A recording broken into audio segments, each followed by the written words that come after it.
Assalamualaikum warahmatullahi wabarakatuh. Kembali lagi dengan saya Clarissa Hartanti. Di sini saya akan menjelaskan apa itu alat optik. Pengertian alat optik. Alat optik merupakan alat yang bekerja berdasarkan pembiasan dan pemantulan cahaya. Alat optik dibedakan menjadi dua jenis. Yang pertama, alat optik alami, contohnya mata. Yang kedua, alat optik buatan, contohnya kamera, lup, mikroskop, dan teropong. A. Mata. Jadi, bagian-bagian pada mata itu ada kornea, aqueous humor, pupil, iris, retina, lensa mata, dan saraf mata. Penjelasan tentang bagian-bagian mata. Yang pertama, ada kornea. Kornea itu bagian depan mata yang memiliki lengkungan yang tajam, berfungsi untuk menerima cahaya yang masuk ke mata. Kemudian ada iris. Iris ini selaput di depan lensa mata yang membentuk celah, berfungsi untuk mengatur lebarnya pupil dan memberi warna pada mata. Pupil. Pupil itu celah lubang lingkaran yang dibentuk oleh iris, berfungsi untuk mengatur intensitas jumlah cahaya yang masuk ke mata. Lensa mata. Lensa mata itu benda bening berbentuk cembung, berfungsi mengatur fokus cahaya sebelum masuk ke retina. Bayangan yang dibentuk lensa mata bersifat nyata, terbalik, dan diperkecil. Retina berfungsi untuk menangkap bayangan yang dibentuk oleh lensa mata. Terdapat bintik kuning yang peka terhadap cahaya. Saraf mata berfungsi menyampaikan informasi ke otak. Agar dapat dilihat dengan jelas, bayangan yang dibentuk oleh lensa mata harus tepat berada di retina.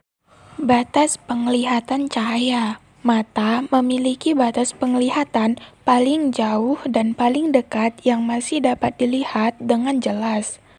A. Titik dekat mata atau punctum proximum atau PP. Titik paling dekat yang masih dapat dilihat dengan jelas oleh mata yang berakomodasi maksimum atau sekuat-kuatnya. Untuk mata normal, titik dekat mata memiliki jarak 25 cm. B. Titik jauh mata atau punctum remotum atau PR. Titik paling jauh yang masih dapat dilihat dengan jelas oleh mata yang tidak berakomodasi atau berakomodasi minimum. Untuk mata normal memiliki titik jauh tak berhingga. Cacat mata, yaitu terjadi ketidaknormalan pada mata dan dapat diatasi dengan memakai kacamata, lensa kontak, atau melalui suatu operasi. Jenis-jenis cacat mata. 1. Rabun jauh atau miopi. 2. Rabun dekat atau hipermetropi. 3. Mata tua atau presbiop. Yang keempat, silindris atau astigmatis. Mata rabun jauh atau miopi. 1. Mata tidak mampu melihat benda-benda jauh. 2. PP kecil dari 25 cm. 3. PR kecil tak berhingga. 4. Bayangan jatuh di depan retina. 5. Supaya dapat melihat seperti orang normal, maka orang itu perlu bantuan kacamata, lensa cekung atau negatif, supaya sinar-sinar lebih divergen. 6. Kekuatan lensa. Mata rabun dekat atau hipermetropi. 1. Mata tidak mampu melihat benda-benda dekat. 2. PP besar dari 25 cm. 3. PR sama dengan tak berhingga. 4. Supaya dapat melihat seperti orang normal, maka orang itu perlu bantuan kacamata lensa cembung atau positif, supaya sinar-sinar lebih konvergen. 5. bayangan jatuh di belakang retina. 6. Kekuatan lensa. Mata tua atau presbiop. 1. Tidak dapat melihat dengan jelas benda jauh maupun benda dekat. 2. Disebabkan karena daya akomodasi mata yang berkurang karena faktor usia. 3. PP besar dari 25 cm. 4. PR kecil tak berhingga. 5.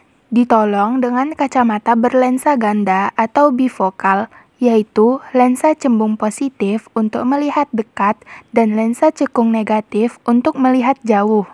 Astigmatisme atau silindris. Cacat mata ini disebabkan oleh bentuk permukaan kornea mata yang tidak sferis. Artinya, kelengkungan pada satu bidang tidak sama tajamnya dengan kelengkungan pada bidang yang lain. B. Kacamata. Kacamata pada dasarnya adalah sebuah lensa yang dipakai untuk mengatasi cacat mata, supaya diperoleh bayangan yang tepat dan jelas pada retina. Ada dua macam. A. Kacamata lensa positif. B. Kacamata lensa negatif. Bayangan yang dibentuk oleh kacamata senantiasa maya. Kacamata lensa positif. Kacamata ini digunakan untuk mengatasi cacat mata rabun dekat atau hipermetropi.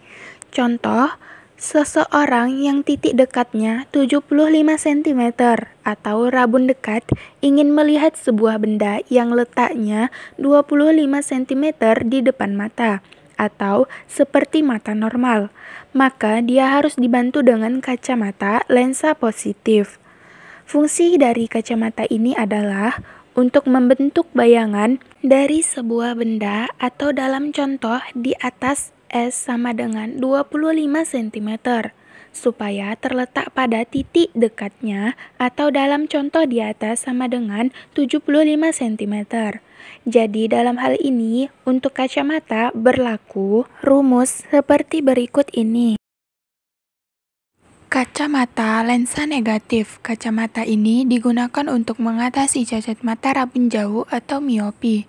Seseorang yang rabun jauh berkeinginan mempunyai kemampuan seperti mata normal atau titik jauhnya tak terhingga. Fungsi dari kacamata ini adalah untuk membentuk bayangan dari benda yang letaknya jauh tak terhingga, supaya terletak di titik jauhnya. Jadi, dalam hal ini berlaku persamaan seperti di bawah ini. C. Kamera. Pembentukan bayangan pada kamera bersifat nyata, terbalik, dan diperkecil. Berlaku persamaan seperti di bawah ini. Berikut ini merupakan perbedaan antara kamera dan mata. Tempat bayangan kamera itu film dan tempat bayangan mata itu retina. Pengatur cahaya kamera, diafragma, pengatur cahaya mata, iris. Jarak bayangan kamera itu berubah-ubah sesuai dengan jarak benda. Jarak bayangan pada mata itu tetap. Sedangkan jarak fokus kamera itu tetap dan jarak fokus pada mata berubah-ubah sesuai dengan jarak benda. Persamaan antara mata dengan kamera. Yang pertama, sama-sama memiliki jenis lensa cembung. Yang kedua, sifat bayangannya sama-sama nyata, terbalik, dan diperkecil. D. Loop atau kaca pembesar. Loop merupakan alat optik yang paling sederhana, hanya mempergunakan sebuah lensa cembung atau positif. Letak antara mata dan benda. Bayangan yang terbentuk maya, diperbesar, dan tegak. Guna untuk melihat benda-benda kecil sehingga tampak lebih besar dan lebih jelas. E. Teropong. Teropong disebut juga dengan teleskop. Fungsinya untuk melihat benda-benda yang sangat jauh. Jenisnya yang pertama ada teropong bias, dan yang kedua ada teropong pantul. Sekian video penjelasan tentang alat optik dari saya. Wassalamualaikum warahmatullahi wabarakatuh.